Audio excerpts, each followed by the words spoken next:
Good morning, ACSC.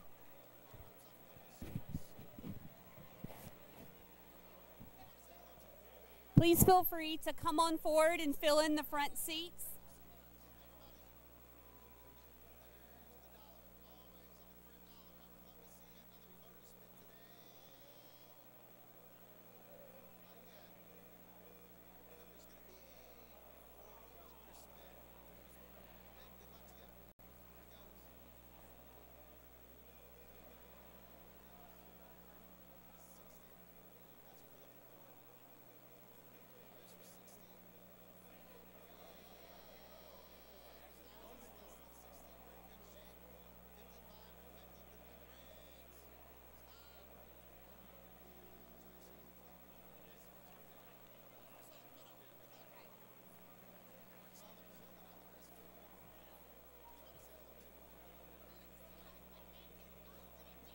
Good morning, everyone.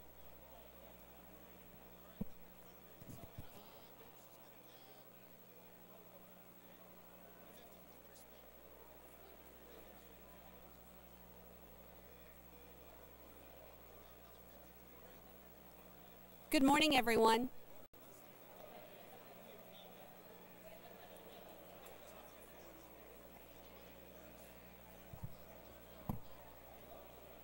Okay, guys, good morning. How is everyone? Good? Did everyone have a good break? Yes, awesome. Okay, well, let's go ahead and get started. It's my pleasure to introduce to you this morning Mr. Andy Christensen. Mr. Christensen is the co-founder and CEO of Capacity 7. He's also a leadership consultant who has worked with organizations such as Coca-Cola, Chick-fil-A, Newell Rubbermaid, the Mattress Firm, Label Live Events, and Northwestern Mutual. Prior to founding Capacity 7, Andy also worked in the beverage industry and actually is the inventor of the first ever zero-calorie fruit-flavored spring water called Fruit 2.0. You may be familiar with this. Any adventure hikers in the room? Anyone like to hike mountains? So a fun fact about Mr. Christensen is that he actually is an adventure hiker and likes to get in at least one 14er each summer. And his next mountain he's going to tackle is actually in California, where he's going to actually take on Mount Whitney. So without further ado, let me welcome to the wood stage Mr. Andy Christensen. Thank you, Brandy. Hey guys, could everybody stand up, please? Very briefly. I think we need to give each other a round of applause. It was a pretty peaceful year, 2017. And for those of you in the business world, it was a pretty good year economically. So could we give everybody a round of applause?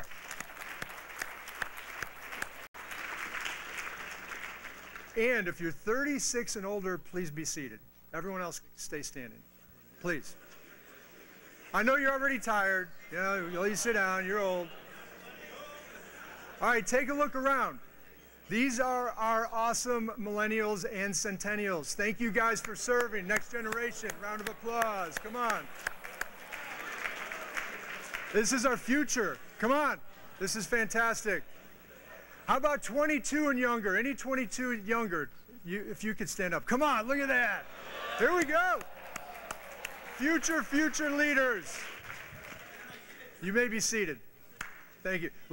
We had no centennials in the last talk. I was pretty surprised. I'm glad you guys are all here.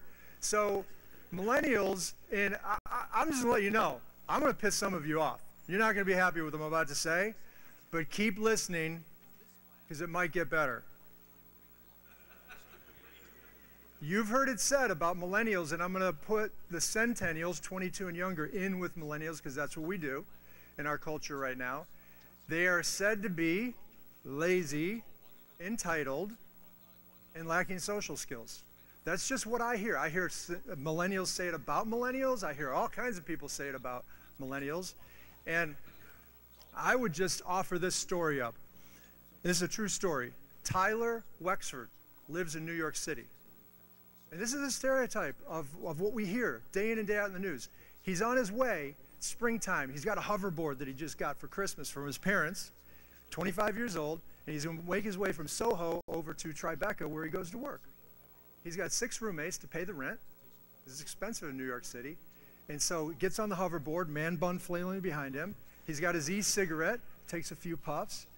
And before he gets to Tribeca Roasters to get his flat white coffee, he has the shock of a memory that he has not finished binge watching the second half of the second season of Stranger Things. And he's gripped with anxiety because he's about life-work balance, but he also knows he needs to work and make money to pay the rent. So he goes back home and finishes the second season. It's just what he does. So lazy, entitled, and lacking social skills is what we hear. And how does that show up? 42% of millennials still live at home with their parents. It's a lot. 40% of the unemployment rate is millennials. Millennials are 35 years to 23 years old, for example. And when they get a job, they expect to be promoted within 2 years, whether they deserve it or not. I mean, that's probably a holdover from participation trophies from, soccer teams, where you get the same trophy if you're on the bench or you're the top scorer, goalie. And then, I don't know where this lands, but millennials spend, they've said, average of 6 hours a day on their smart device. That's more than 1/3 of awoken hours. So, what does that mean? Are we screwed as a country? I don't know what to do with that, but I thought, just to give it perspective, let's look at a few slides.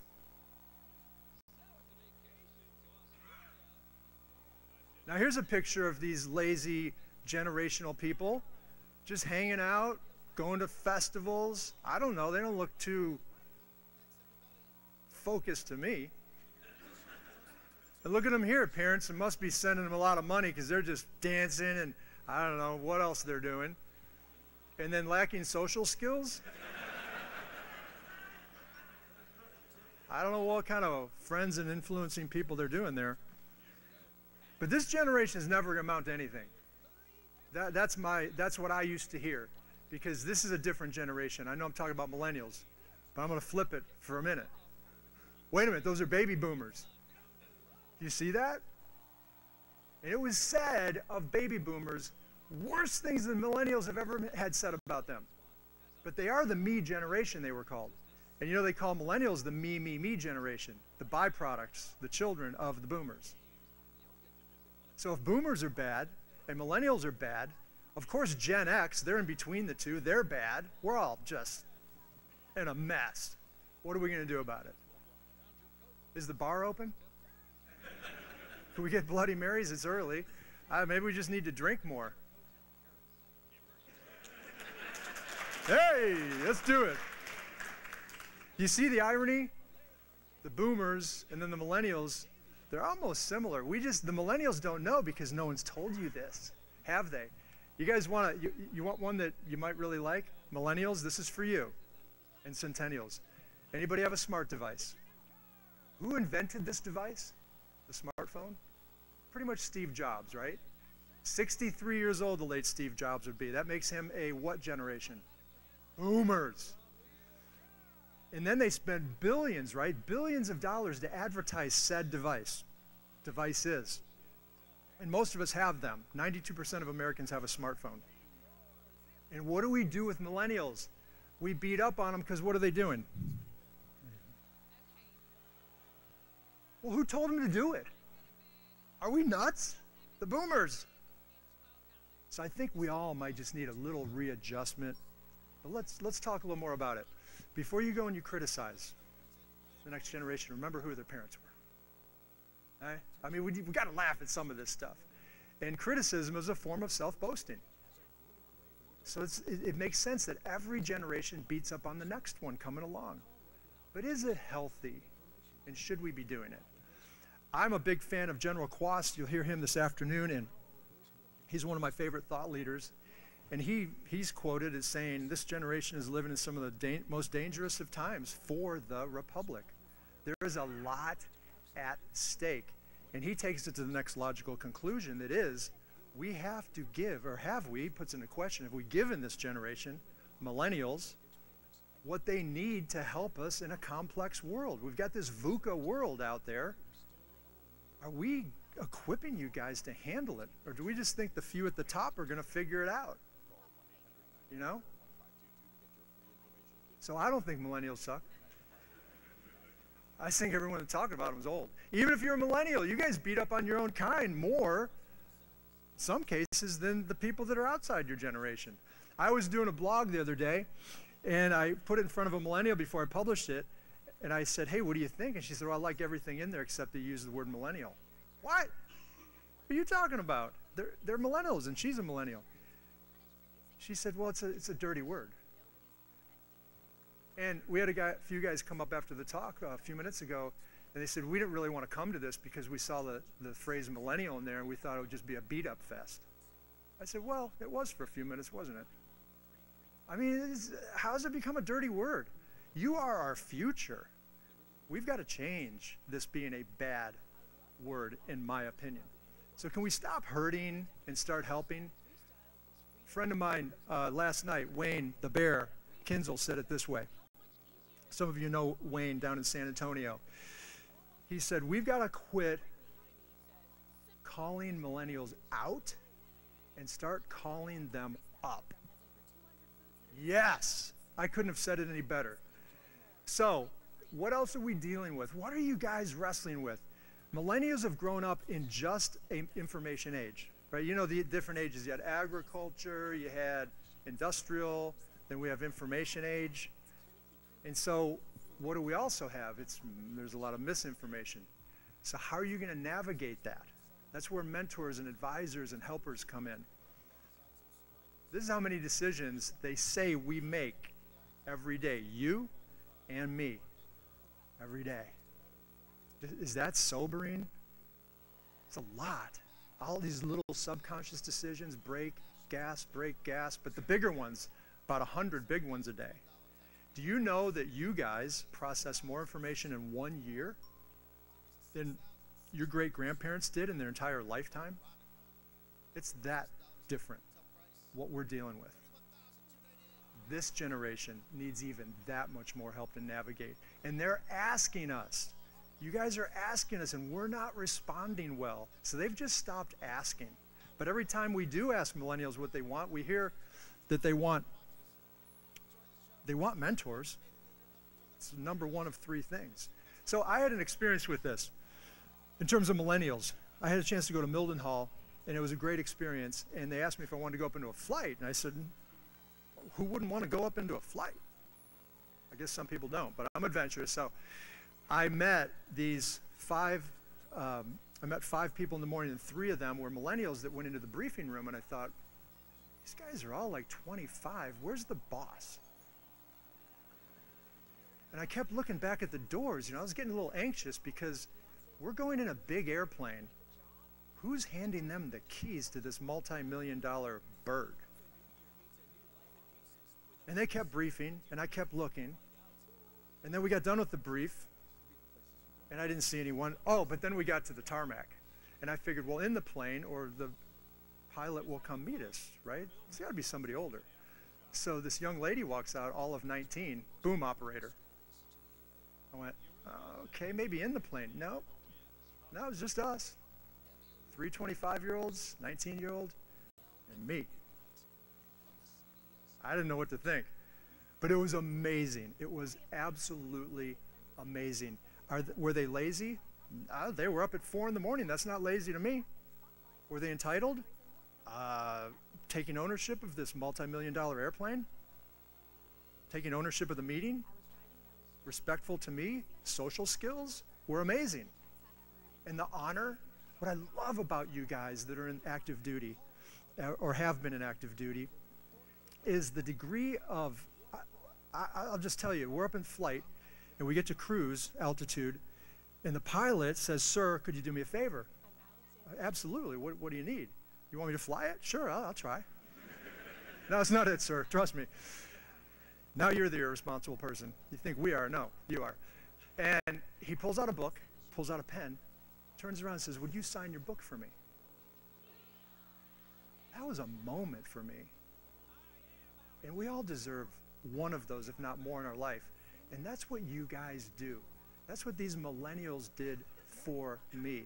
So I have a very elevated view of millennials and coming behind centennials. A, because that's our future. B, it's kind of what I do. But C, I work mostly with millennials and centennials, and they're awesome. Do you know at Chick-fil-A, this group over here is your age group rather, they are the most populated workforce generation at Chick-fil-A, retail, right? Chicken sandwiches. What? People didn't even know that's a thing. I was interviewed by a reporter a few minutes ago. They didn't even know what centennials were. Like, it's not even a thing yet, but here it is, right? So we've got to get ready for this is my point. And I want to give you one last reason why we beat up on generations. Because you guys like acronym, I'm going to hook you up. FAE, right here. Fundamental attribution error. Does anybody know what that is? Not many people do. It's basically, I think I'm better than I really am, and I'm not quite as bad as I might be, right? We kind of truncate those levels because it's the attribution error, what we attribute our goodness and badness to. It's similar to this guy. Everybody's stupid except me. So what's my point? That's what we do with the generations. And I'm going to suggest we need to stop it. It's not getting us anywhere, right? It's kind of like the story I heard of the pilot. You keep beating up on the pilot, take his eyesight or her eyesight away, and what do you have? The whole plane's going to go down. What's the point? We're beating up on our future? Stop it. So what can we do? I think we need to change our approach, because I don't think it's a generational problem. You can have your own opinion, but I think it's outdated policies, procedures, leadership styles. We just have to change. If you're over 35, learn something new while you're here. You're going to have, probably to nauseam of leadership talks. Take one or two and go do what it is you hear. So I'm going to suggest for this talk that we do a millennial reset. Can we do a reboot? Like level set, maybe even take it up to level up? Could we? So let's just roll right through it. Reintroduction. Let me introduce you to millennials. They are age 23 to 35. There's 71 million in population. It's the biggest generation in the world. Biggest ever. I think people think you guys are going to go away like a hurricane and the ocean's going to die out, but that eye wall is about to make landfall in the business world. Here you guys already have. It's a force to be reckoned with. And if you're not a millennial, remember they want real stuff. They want everything to be real. Todd Henry said this, if you heard the talk first thing in the morning. We need to under-promise and over-deliver, because far too often we over-promise and we forget to deliver. Not healthy. Is it? Nobody likes that. We were picking on millennials, but millennials are just holding our feet to the fire for things I think we all want. Be real. How about centennials? 22 years and younger. They're going to be bigger than millennials. How is that possible? 80 million they're predicting. So there's another hurricane forming out at sea that's also going to make landfall. I'm telling you guys, if you're over 35, we have got to get straight in our minds that we have to pass on those things that are really important to us and quit complaining, right? Quit calling them out and start calling them up. Build a relationship first. Todd Henry said this morning, build trust. It's all about trust. Right? We evaluate everything on trust. Do I trust him? Do I trust her? If we do business with those people. We'll communicate at a higher level. If in war, we know who's got our back. We trust them. These guys want something a little bit different. They desire change. They're used to change. Everything's changing for them. And they're huge innovators. And if you don't help them innovate, these guys, man, it is a whole nother animal. They're just going to do a workaround. They're going to leave you in the dust because they got places to go, people to see, and things to do. And they don't have time. They grew up with Google. You need to get something? 10 seconds. I got it. YouTube. Oh, I know how to do that now. Right? the over 50-year-olds still going, how do I get to YouTube? They're already applying it. So we need each other. So where do we take this? Where do you guys want to take it? What do you want to do with this? And are these people in these generations really as good as I'm saying? Or are you still stuck with, no, they're bad and they need to be dealt with? Here's just a couple facts, a couple opinions. This is the first generation, millennials, that have more degrees than not. Never had a generation that's got more college degrees than those that don't have college degrees. 50% plus. So are they lazy? I don't know how you can go to school and be lazy. I mean, your definition of lazy, maybe. But I don't think they're lazy. They're misunderstood, yeah. Entitled because they ask why all the time? When did that become illegal?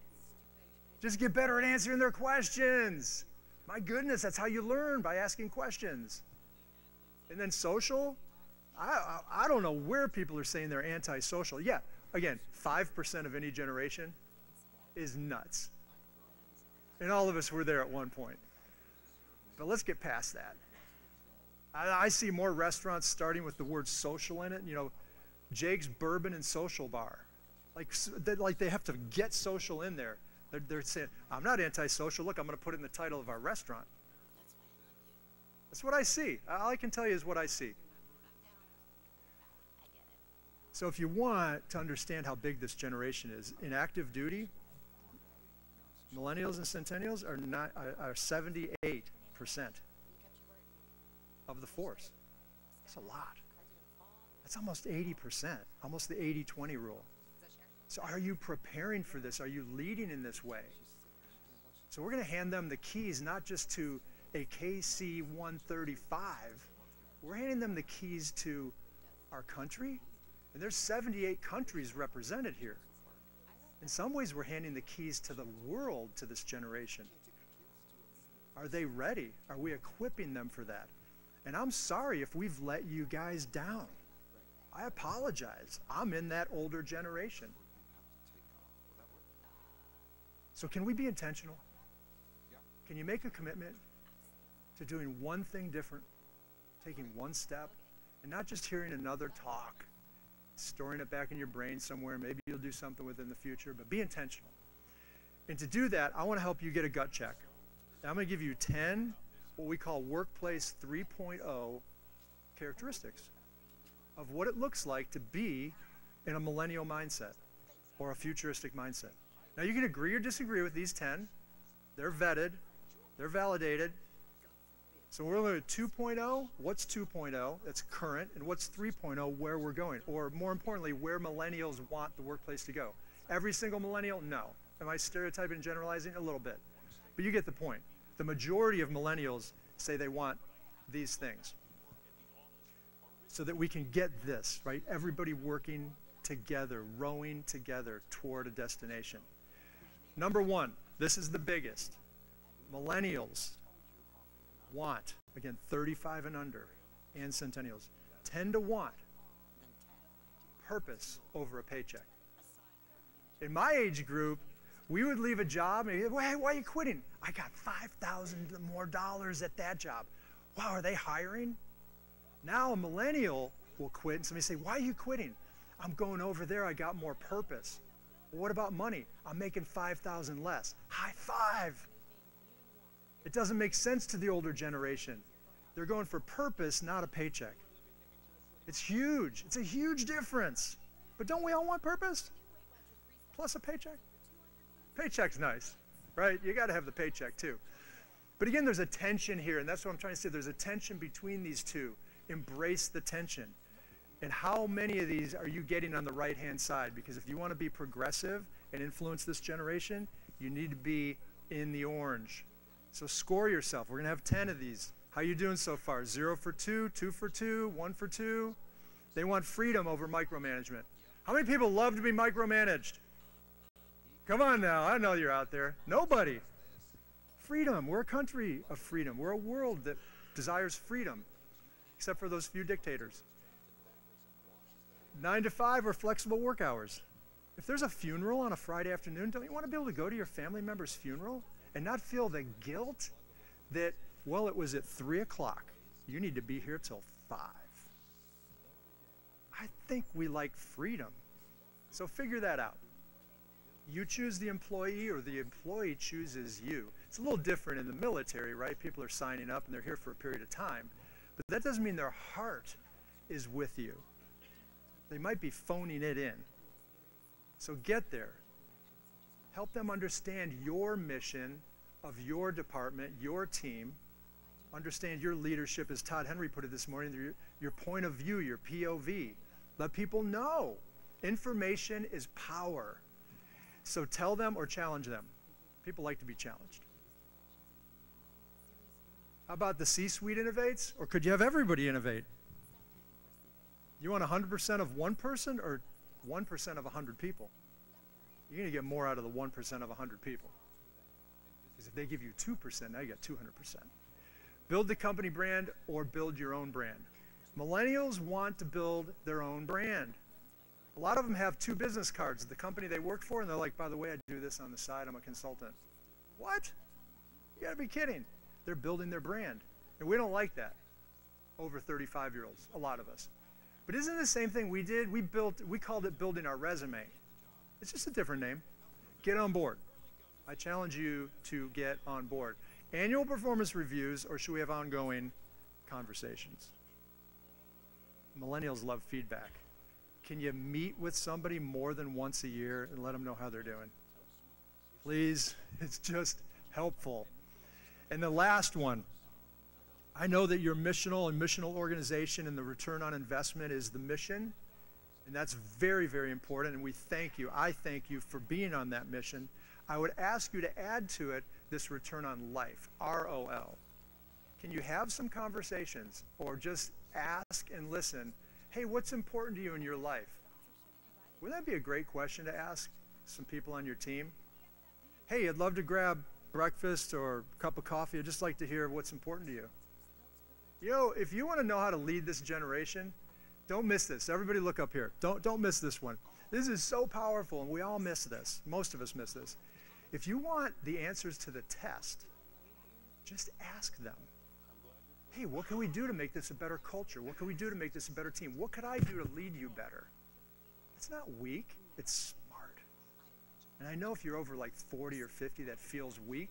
Not to a millennial, it just is smart. They're going to see you as savvy, smart, and wise.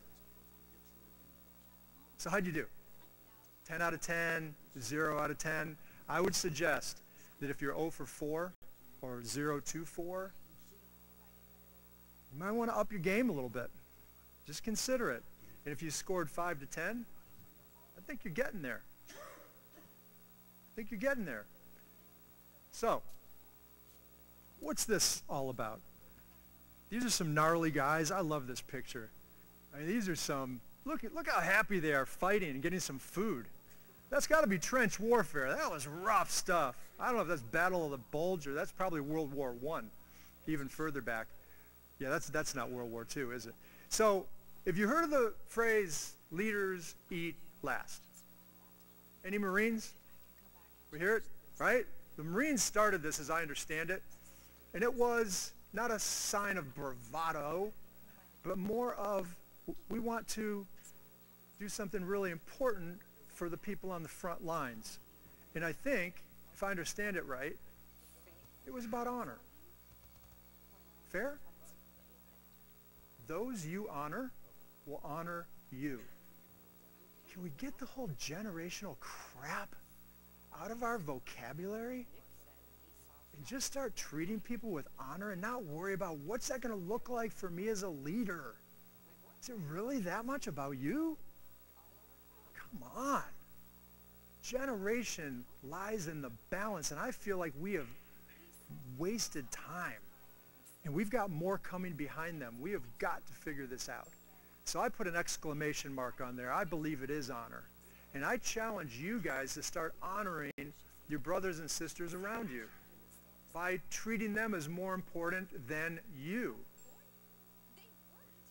And I'm going to give you a tool. Oh, actually, you guys got on the way in. You've already got a tool on how to do this.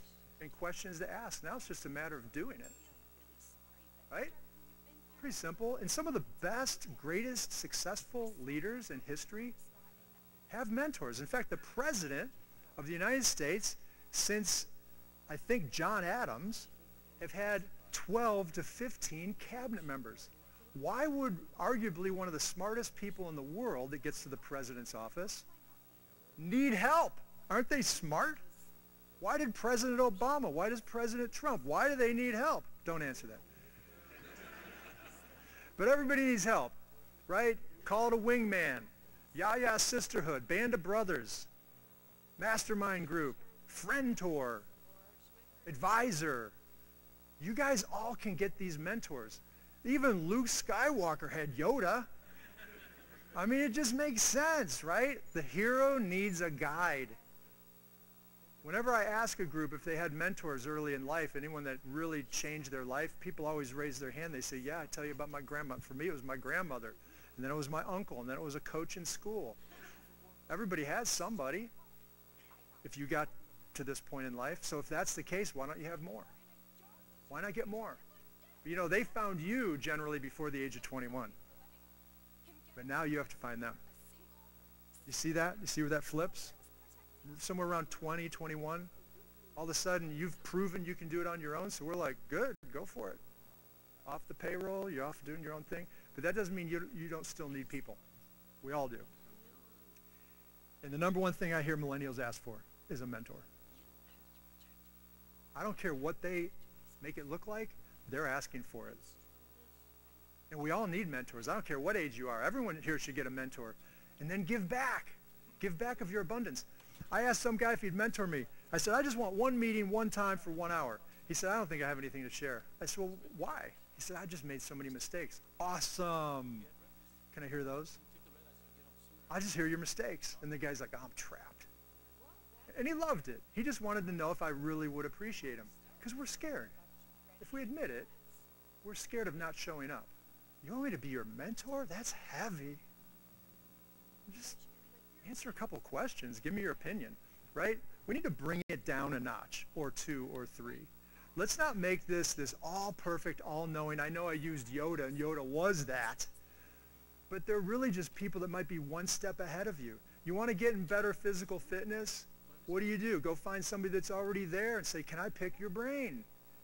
One-time meeting, one person for 1 hour. Could be a phone call ear to ear. Best if it's eyeball to eyeball. Right? Just learn. Grow. You can find them and you can be them. And that's really what this is all about. Is be courageous. Go do it. That's the tool. Many of you have it in your hand. If you don't, you can get one on the way out. And it's real basic. Just kind of the who, what, where, when, how, why. Because this is the biggest question I get. When I do a talk like this, people come up and they say, hey, how do you do those one-to-one meetings? Well, let's create a tool. It's a good question. Ground rules, powerful questions. It's all about the questions, right? Is there anyone that doesn't like to talk about themselves? Most people do. But there's nobody listening. So if there's not a listener, then it's hard for somebody to be talking about themselves. It's one of the greatest gifts you can give people. There's a book by Dale Carnegie called How to Win Friends and Influence People. Some of you have read it. There's one theme in that book pretty much, and that's people want to be appreciated. So if you ask someone, not necessarily to mentor you, but hey, can I meet with you to hear your story? I don't know why you'd want to hear my story, but okay. They're going to feel so honored. That's what it's really all about. So, I have a warning. If you're like me, plus 35, this is what I'm going to suggest you do. My challenge to you is be open. And if you already are open, be a little more open. Not a ton, but a little bit. It's okay. Be open. You know, I got to meet Chick Cleveland last night. Who knows Chick Cleveland? Yeah, one of the last great World War II, what do they call him, an ace? I just learned this. And he was mentoring me. He walks up to me at the Aviator Bar last night. I'm pretty much a nobody in my world. I don't think I'm all that much. This guy walks up. He's the patriarch of the town. I don't know what else. 91, My goal is 93. He's 2 years away. I'm loving this guy. And he mentions me by name. I don't know how you guys do this. The whole honor thing is really impressive. And yeah, it was just, I could have stayed there all night talking to this guy. So be open to anybody that can be mentoring you. Or maybe you need to think of mentoring someone. Don't make it so big. It's a simple process. And for those that are under 35, I say be bold. Be bold. We need you to lead us. That's why I wanted to honor you right up front and single you out. Not millennials as a bad, dirty word. Forget about that. Don't listen to that garbage. Don't take the bait. You lead us. Challenge us. If you lead too boldly, we'll let you know. I'm sure. Okay? Sometimes you don't know you're over the line until you're there. It's okay. I give you permission. Easy for me to say, right? I'm leaving tomorrow. Be bold. Denzel has, I think, a great quote. Let me just read it. Show me a successful individual, and I'll show you someone who had a real positive influence in his or her life. I don't care what you do for a living. If you do it well, I'm sure there was somebody cheering you on or showing you the way. And I'll bet all of you have somebody like that. And you could classify them as a mentor. So, why don't you go get one? Let me tell you what I did when I was 25. I read a book called Up the Organization. And in that book, it said you need to get somebody in your life, or a few people, like a mastermind group, like-minded individuals that could cheer you on and come up and kind of push you to the side a little bit if you were on the wrong path, guardrails. So with that mindset, we had moved from LA to Chicago. We didn't know anybody but a dry cleaner. I needed a dentist. And Catherine, her name, said, there's a dentist upstairs, Dr. Ezra Chan. And I said, great, I get my tooth healthy. And the whole time, again, I'm looking for this mentor. You know when you buy a new truck or a new car and all of a sudden you see it everywhere? It's kind of like that, psycho-cybernetics, like what you envision, you then see. And while I'm up there, at the dentist's office of all places, I overhear this conversation. It's probably the doctor talking to somebody else. Block my calendar out on Friday for my leadership meeting. Note to self, maybe he's somebody that could help me. If you don't ask, you'll never know. So I get in there, and you know it's complicated in the dentist's office. They're working on your mouth, and they always ask you questions. Now, how do you answer that? Hey, I'm from Hey, moved here. Why don't they just stop and have a little conversation and say, now, for 10 minutes, don't talk. It's really funny. That's maybe my dentist. I don't know about yours. Finally, I got some time to get a word in edgewise. I was so scared. I was so nervous. You know, we self-sabotage, and I'm thinking all the reasons why I shouldn't ask, and he's going to reject me, and I should wait for somebody to ask me. Just stop all that. I just finally asked him. I said, hey, I kind of overheard you saying something about a leadership group, and I'm looking for a leadership group. I'm reading this book, yada, yada, yada. And all of a sudden, his eyes light up. I'm like, uh-oh, maybe it's a cult. Maybe he's going to invite me. It's going to be bad. You know, all these fears go through your mind. Finally, I just said, yeah, so I'm looking for this, some leaders and guys that are a little bit ahead of me. He said, well, we do this book club, and it's basically we call it a book club. It's a leadership book or a business book, and we read it, and we talk about it, and these are some amazing guys, but, you know, we're all fairly much older than you. I said, no, that's good. I'm looking for that. So I go. He says, well, if you bring donuts. So I brought 24 donuts. I like donuts. Came in. They loved me because of the donuts. And I got to meet with these guys for 3 years every single week.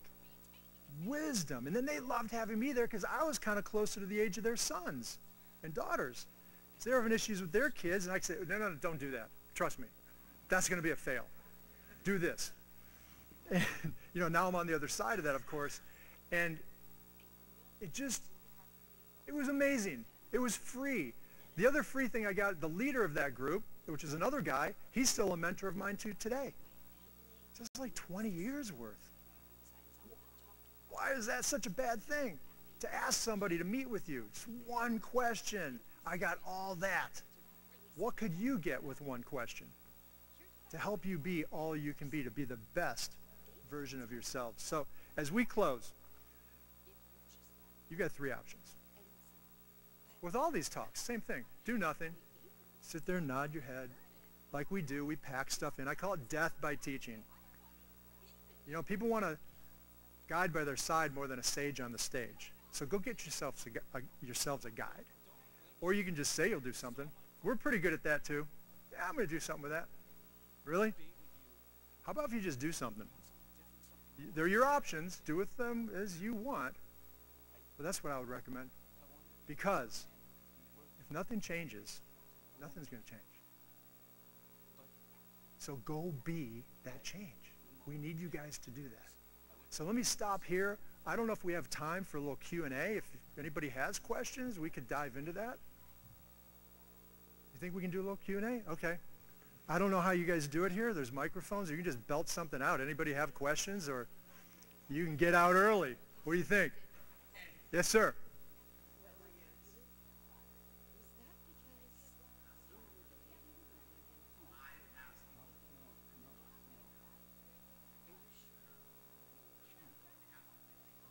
Jason, someone said no to you? I can't imagine. Okay. Jason's asking the question. It's a great question. The resiliency of if you do get the no, what do you do with that?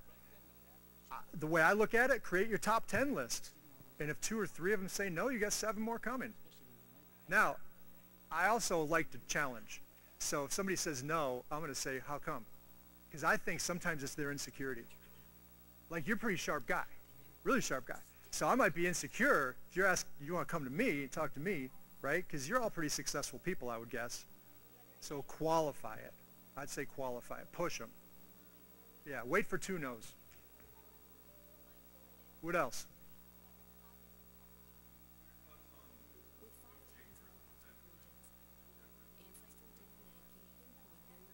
Oh, great question. So is coaching different than mentoring? Is coaching a useful tool?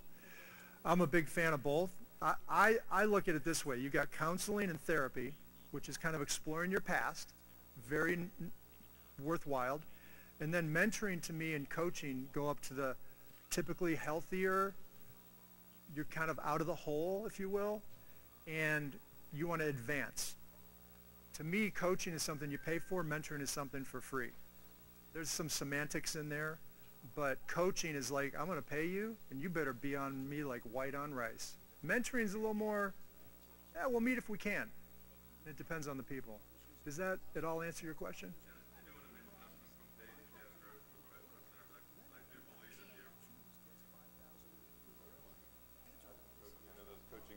Going on. Isn't there coaching training going on here at AU? Anybody involved in that? I know we're going to do it. The point is, as you start to go up in leadership, you might want to think about looking at coaching within the Air Force, which is not going to be charged, right?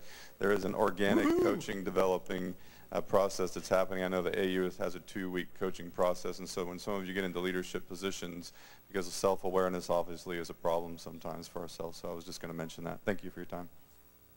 And you know, that's a great point. And for whatever it's worth, in the business world, I've got some insider information. One of the biggest fast food restaurants in the country is creating an initiative to help their leaders become self-aware. It's that big of a deal. Brené Brown, Daring Greatly, Radical Candor, books like that. This is a movement, and it's very pace-friendly.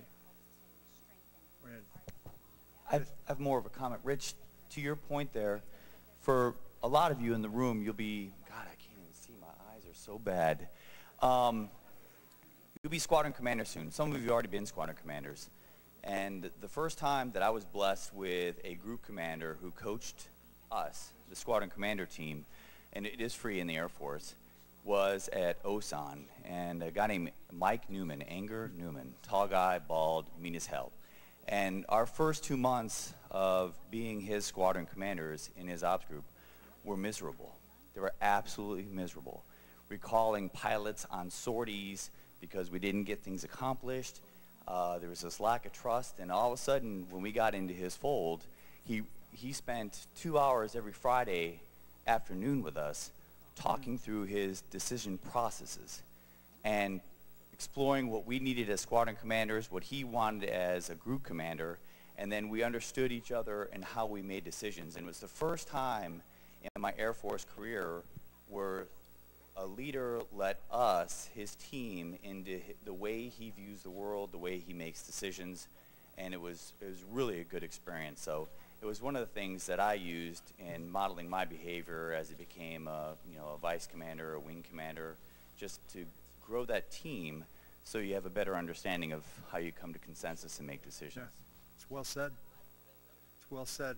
We're going to do a drill down to this afternoon if anyone's interested, but we have time for one more question before we break. Going once, going twice. You are free to go. Good God.